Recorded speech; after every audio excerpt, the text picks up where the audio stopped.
একটু একা হয়ে বসুন। আমার জীবনের একটা গোপন অধ্যায় যা কারো সাথে ভাগ করা হয়নি, আজ আপনাদের বলবো। যদি আমার গল্পটা ভালো লাগে তাহলে চ্যানেলটা সাবস্ক্রাইব করতে ভুলবেন না। আমি রিনা, আমার বয়স এখন ৩৩। স্বাস্থ্যটা বরাবরই একটু ভরা ভরা, যাকে বলে সুঠাম। শাড়িতে আমাকে নাকি বেশ মানায়, অন্তত আমার বর বলতো। আজ একটা হালকা গোলাপি রঙের টাঙাইল শাড়ি পরেছি, আঁচলটা একপাশে ফেলা, গলাটা সামান্য খোলা আর হাত দুটো ভরা চুড়িতে। আমার বাড়ি বর্ধমান। আমি বরাবরই একটু ঘরকুনো স্বভাবের মেয়ে। বাবা মা অল্প বয়সেই বিয়ে দিয়েছিলেন যখন কলেজে পড়ি। বর শাশ্বত শহরের এক নামকরা কোম্পানিতে চাকরি করত। প্রথম প্রথম সবকিছুই যেন স্বপ্নের মতো ছিল। নতুন সংসার, নতুন দায়িত্ব, সবকিছুর মধ্যে একটা মিষ্টি ভালো লাগা জড়িয়েছিল। শাশ্বত ভালো মানুষ ছিল, যত্ন করত, ভালোবাসত, কিন্তু ওর কাজের চাপটা ক্রমশ বাড়ছিল। দিনের বেশিরভাগ সময় ও অফিসের কাজেই ডুবে থাকত।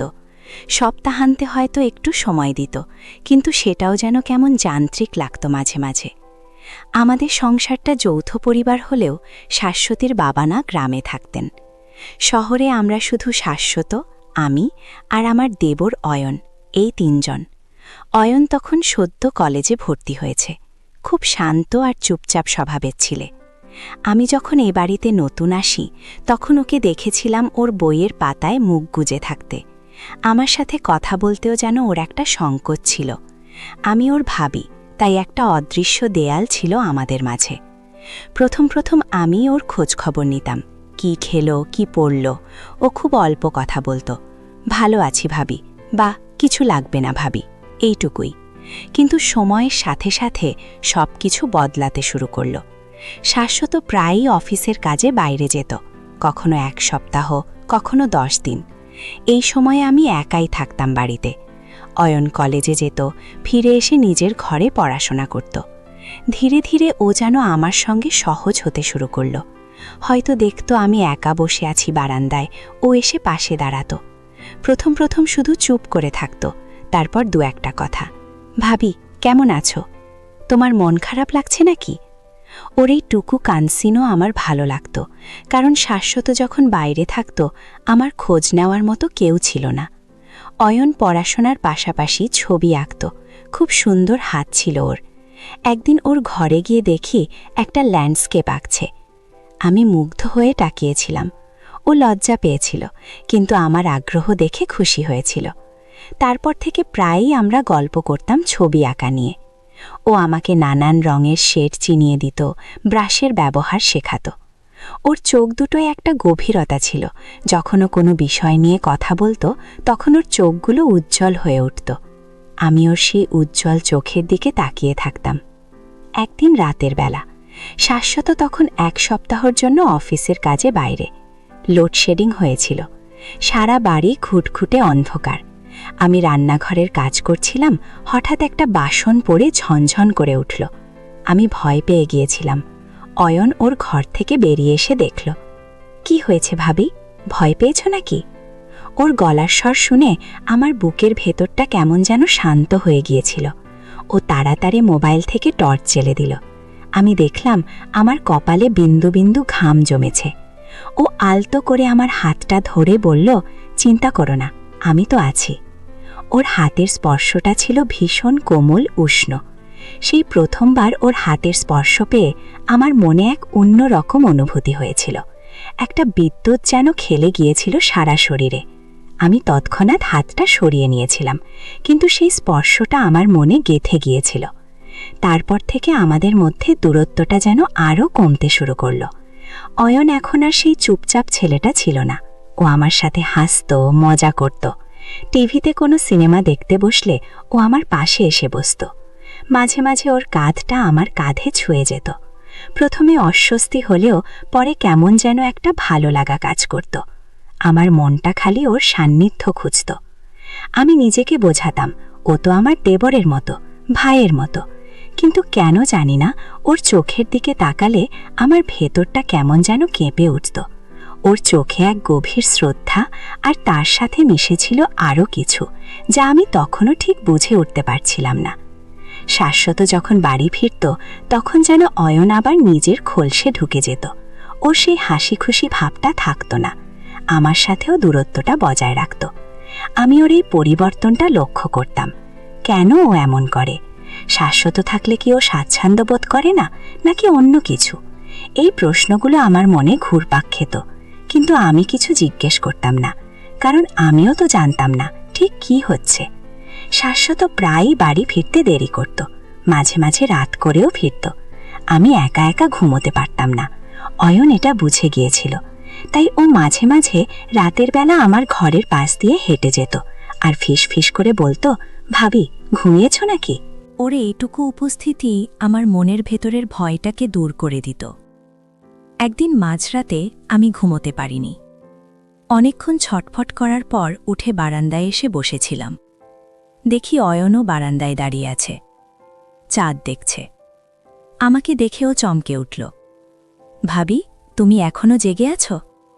আমি বললাম, ঘুম আসছে না। ও আমার পাশে এসে বসল। নীরবতা। তারপর ও বলল, আমারও ঘুম আসছে না। আমরা পাশাপাশি বসে অনেকক্ষণ চুপ করেছিলাম। বাতাস বইছিল হালকা। আমি ওর দিকে তাকালাম। ও তখন চাঁদ দেখছে। ওর মুখটায় একটা শান্ত বিষণ্ণতা লেগেছিল। আমার খুব ইচ্ছে করছিল ওর হাতটা ধরে বসতে, ওকে জিজ্ঞেস করতে কি হয়েছে ওর, কিন্তু পারছিলাম না। দেবর আর ভাবির সম্পর্কের একটা অদৃশ্য সীমারেখা সবসময়ই আমাদের আটকে রাখত।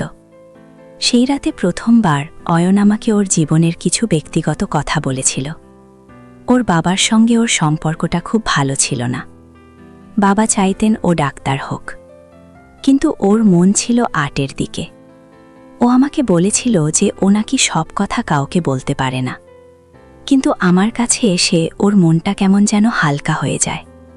আমার মনে হয়েছিল এই কথাটা শোনার জন্য আমি যেন অনন্তকাল অপেক্ষা করছিলাম।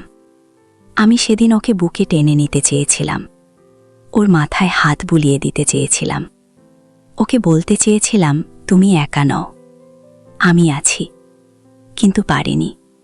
সেই রাতের পর থেকে অয়ন যেন আমার কাছে আরও বেশি করে আসতে শুরু করল।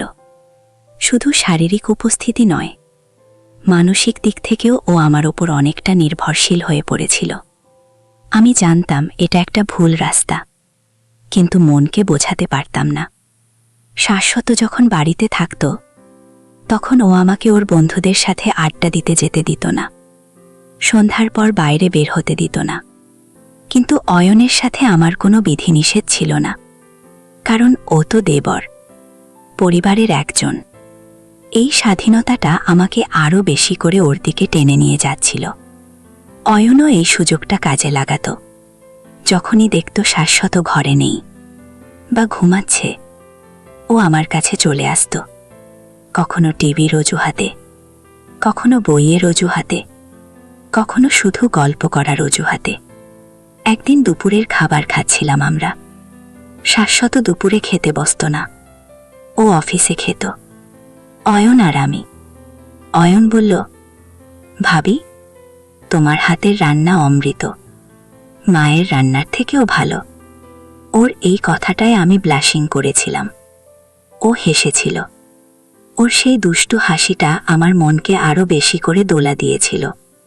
খাওয়ার পর ও উঠে যাচ্ছিল। আমি ওর হাত ধরেছিলাম, আর একটু বসো না। ও আবার বসেছিল। আমি ওর জন্য ফল কেটে এনেছিলাম।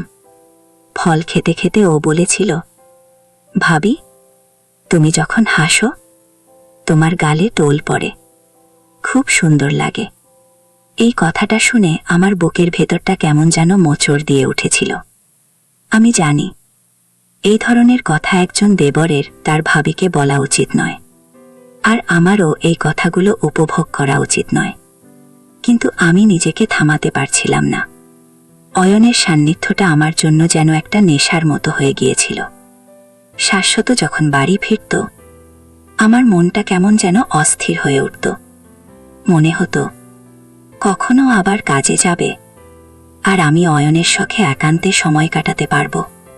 আমি নিজেকে ঘৃণা করতাম এইসব চিন্তা করার জন্য, কিন্তু এই আকর্ষণটা এতটাই প্রবল ছিল যে আমি নিজেকে নিয়ন্ত্রণ করতে পারতাম না। একদিন বিকেলে আমি বারান্দায় কাপড় মেলছিলাম। অয়ন কলেজ থেকে ফিরছিল। ওকে দেখে আমি বললাম, "কি রে, আজ এত তাড়াতাড়ি ফিরলি?" ও হাসতে হাসতে আমার পাশে এসে দাঁড়ালো। কাপড়গুলো আমার হাত থেকে নিয়ে ও নিজেও মেলতে শুরু করলো। বাতাসে আমার আঁচলটা উড়ছিল আর ওর গায়ে এসে লাগছিল। ও একবার আমার দিকে তাকিয়েছিল। ওর চোখে আমি সেই গভীর চাহনিটা দেখেছিলাম। ওর হাতটা হঠাৎ করে আমার পিঠ ছুঁয়ে গিয়েছিল যখন ও একটা শার্ট মেলছিল। আমি কেঁপে উঠেছিলাম। ও তখন আমার দিকে ঝুঁকে এসে ফিসফিস করে বলেছিল, "ভাবি, তুমি এত সুন্দর কেন?" ওর গলার উষ্ণ নিঃশ্বাস আমার কানে লাগছিল। সারা শরীর যেন শিউরে উঠেছিল। আমি কিছু বলতে পারিনি, শুধু ওর চোখের দিকে তাকিয়েছিলাম।